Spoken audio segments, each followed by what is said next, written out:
Good morning. Just food motivation, keeping that going. One, thank you for posting in the group. It's really nice. Everything's logged there, neat and tidy. It's easier for me to make comments on it. And that way, the food stuff is all posted within the group. So that's number one. Number two, after our long talk the other day, it's just really nice to kind of go, okay, so what am I doing? And keep this really simple. The health industry and diet and all that it's a business, and they want it to be that you don't know how to do things on your own, so that you're spending your life putting money out there for meal plans, and when the meal plan is done, it's a panic and we need to put more money out, but you know what to do. So be calm. You know what real food is, you know what fake food is, you know what you'll feel better on, and you know what you won't. So we want to strip the busyness and the overthinking out of this and create a stronger relationship with food. So we also want to talk about sugar cravings and sugar addictions, and how it's very addictive. So coming off of any addiction is going to take effort and support. So that's what we want to be here for. So as you're coming off of a sugar addiction, if that's the thing that is causing you to crave more sugar, you have too much bad bacteria in your gut, and the ratio between good and bad bacteria is off. So we want to increase probiotics and prebiotics, decrease sugar. That's going to be something that is done gradually, so that the brain stresses out less and causes less headaches, less inflammation in the body. Will be helping less headaches and achiness in the joints as well. So something else I wanted to talk about was, we want to make sure before we're eating that we pray.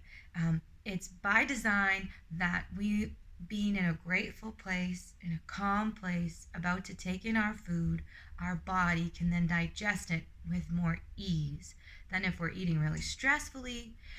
If we're not religious, absolutely no problem. Taking a pause to just allow yourself to be grateful. It's a very natural thing that can be a lost art, but just pausing to allow your body to be at peace, setting the atmosphere. We talked a little bit about that the other day, making sure that whatever you and your family is going to need is on the table, so that way you're not needing to constantly get up, or other people are constantly getting up.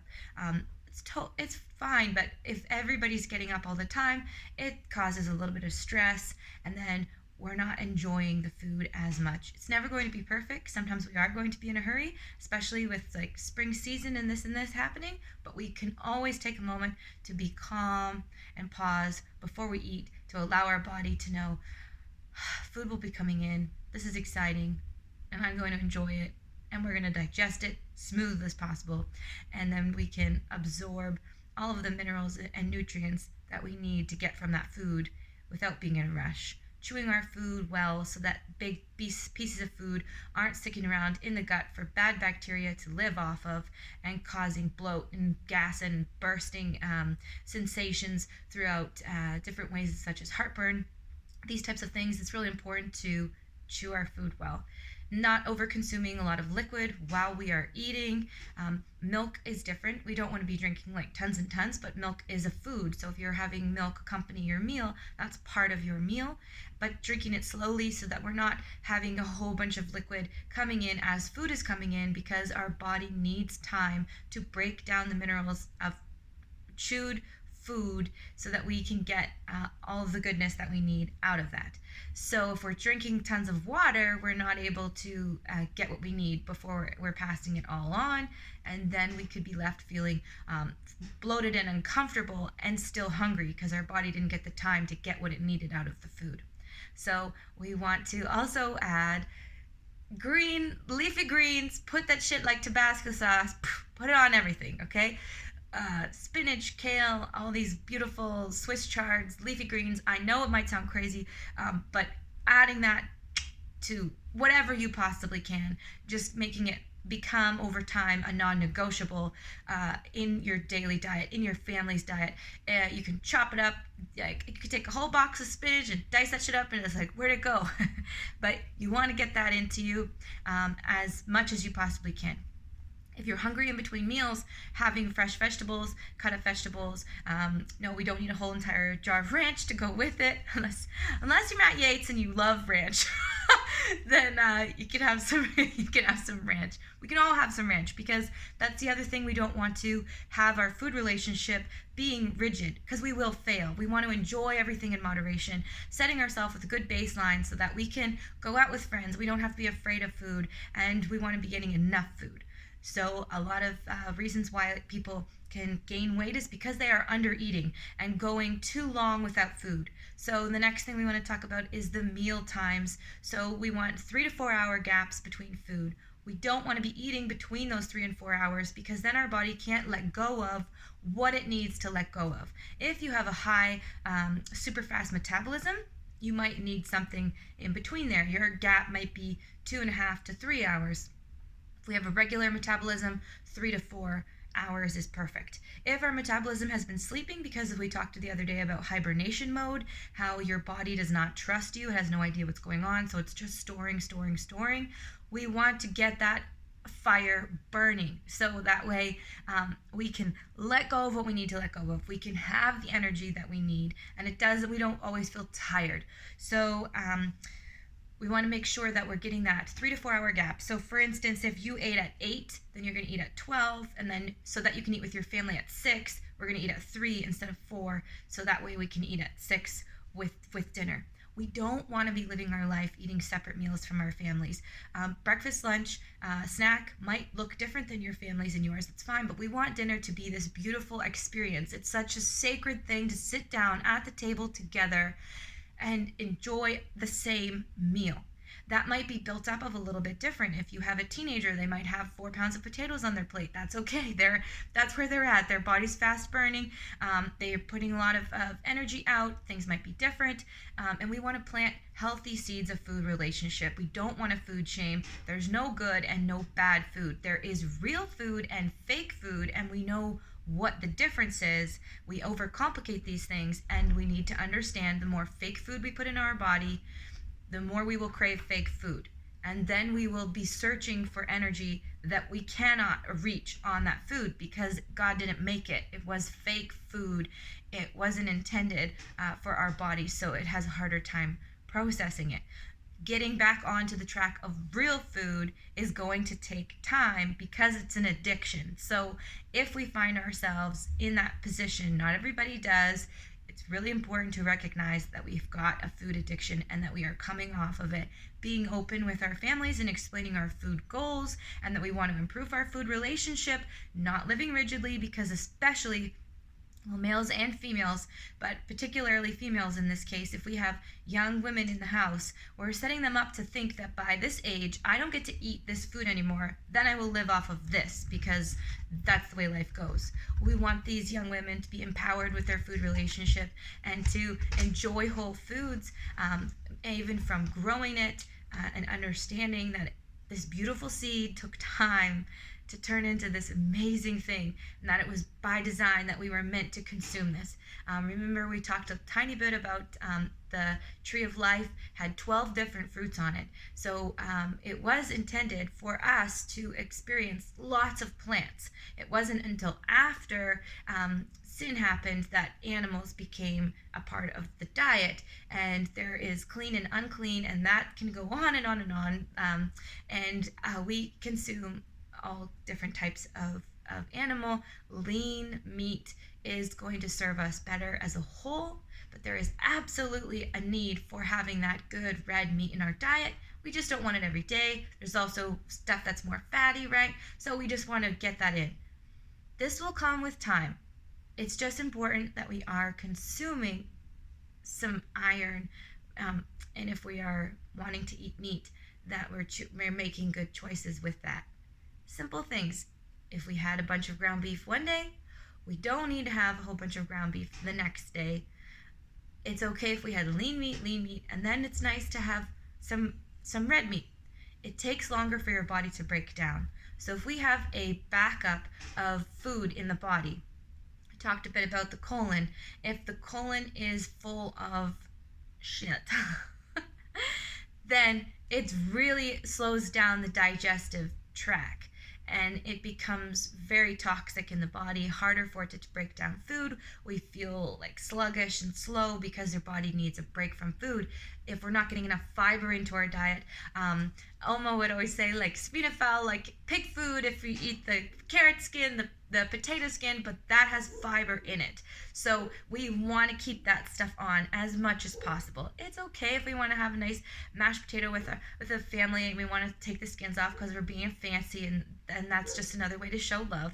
But we want to have as much fiber as possible to scrape things out. That's what it does. And if it's absent, then it just gets backed up. Okay? So once we can get things moving, we want to feel hungry.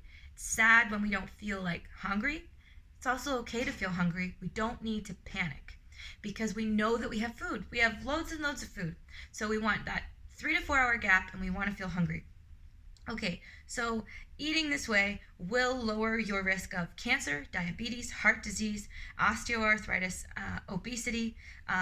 We want to avoid muscle decline. So this is really important. After the age of 40, muscle decline really picks up. So we talked about that bone and muscle pulling relationship. So you want to eat well so that you can feel well, so that you can move, because we don't want our bones to decline any faster than they will. We want to slow that process down as much as possible. And remember, if your muscle isn't pulling on the bone, your bone can say, we can just wither. It's okay. They don't need us anymore. It's all good. But we want to pull on that muscle. We want the muscle to pull on that bone so that it will do that calcium exchange, because it is the exchange of that keeps our body doing this, so that we know, hey, this Mr. or Mrs. is not slowing down. We need to stay strong. They need us. Okay, so this will also improve your memory. When you are dousing your brain with oxygenated blood on a regular basis, oxygen is healing. And if you think of a sponge and you dumped the sponge in the bucket and you pulled it out, that's what you're doing to your brain when you exercise. And then we can use more of our brain. We can think more clearly. A dried out sponge will fray and break, and it's harder to think. If we get stuck on things, we get easier memory loss, fatigue, and slowly over time, science is really relating a person who exercised their whole life consistently towards decreased risk of things like dementia and Alzheimer's. That stuff is very genetic as well. So if we know that runs in our family, all the more reason to have that motivation to do everything we can to put that off for longer, or maybe avoid it altogether, as we're constantly learning things, as science is always showing us more and more. Reduce your stress, improve your memory, helps you think more clearly. So if something was a big deal and then we exercised, it often can be a small deal because we can let it go. We can think more clearly. Your heart pushes more oxygen out with each beat, allowing your heart to beat slower. So you've probably heard of like the difference between a heart that's like beating when your resting heart rate. You want your resting heart rate to be low, because we want to keep that heart working. We don't want to burn out the motor, right? So the more that we exercise, the heart can beat slower when we are resting, and therefore controlling our blood pressure level, okay?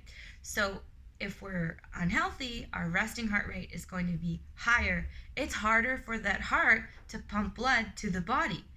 The more fit we are, the easier the heart has a time with pumping blood out to the body.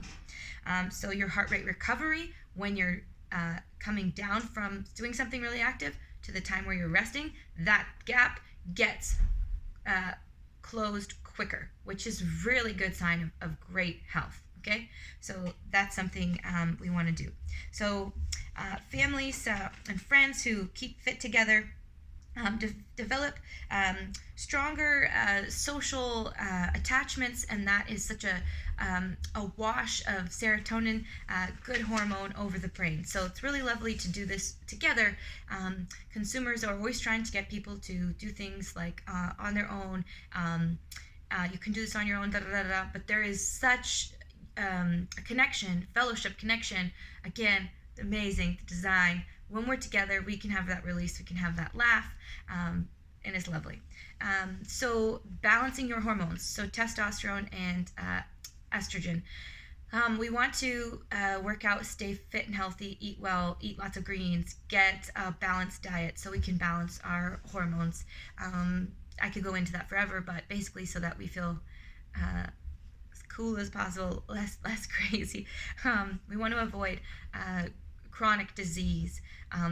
Your quality of life really depends on your body lasting as long as possible. So that's the main goal here. So if eating well and exercising regularly means that your quality of life lasts as long as possible, and that you don't need to live a long life with a crappy quality and it's just all about quantity, you don't want to be old for 30 years. You don't, because that's miserable, it sounds like. So you want to be young and playful for as long as possible, and break the mold so that way you can experience this life to the fullest. Okay, so we want to just keep pumping out the food. We want to make sure we're getting something to eat every 3 to 4 hours. It's really nice when that's balanced, when you have like a bit of protein, some healthy carbs, and some fat within that together. As we're learning and building, one, eat something real. And we can always learn about these relationships later, because when something is too overwhelming, it is so much easier for us to convince ourselves to quit. So we want to keep this simple. Pray for your food or pause for your food. Be grateful. Let it come in calm. Put leafy greens on everything that you can, like Tabasco sauce. Just put it on, okay? We want to make sure that we are getting water throughout our day. We don't want to be getting a lot of water while we're eating our food. Chew your food well. Eat real food. You know what's real, you know what's fake. When you're hungry in between meals, if you absolutely need to eat something, especially when you're coming off of sugar, your body might be like screaming for you to eat something. Have vegetables. Just have them in between. It's okay. Your body will pick up where it left off. Remember, if you're breaking that 3 to 4 hour gap, your body cannot go over here and do the scan that it needs to let go of what it needs to let go of. Invite it to happen. Bring the shame into the light. I have a food problem. I'm tired of feeling this way. I want more energy. Please help me, okay? So if you are religious, please pray about it. We pray about a lot of different things, and often we don't think to pray about our food issues, and we keep it all in here. Bring it out, and declare that you want it to happen. You know what to do. Recipes can be so much fun and lovely, and it's just wonderful to put on here different things that you made, to show with others what you found. It becomes this wonderful thing to go out and do. We don't want to live rigidly in fear, being like, well, this is bad, this is good. It's all going to be okay. All going to be okay. Have fun with food, be playful with it, consume it, eat real food, okay? And just one step at a time. And if we missed a window and we find ourselves, we went 6 hours, let's not beat the crap out of each other, and let's not just carb load and go crazy. Let's breathe. Let's get right back on that wheel so that our body and our metabolism, that fire within us, can keep burning, and then we can live a life with balanced blood sugar levels. And when we exercise on a regular basis, we have balanced blood pressure levels, because we're letting go of stress and moving our body. And just keep it simple. There's lots more we can go into, but this is enough for now. Keep the food pictures going. You can do it.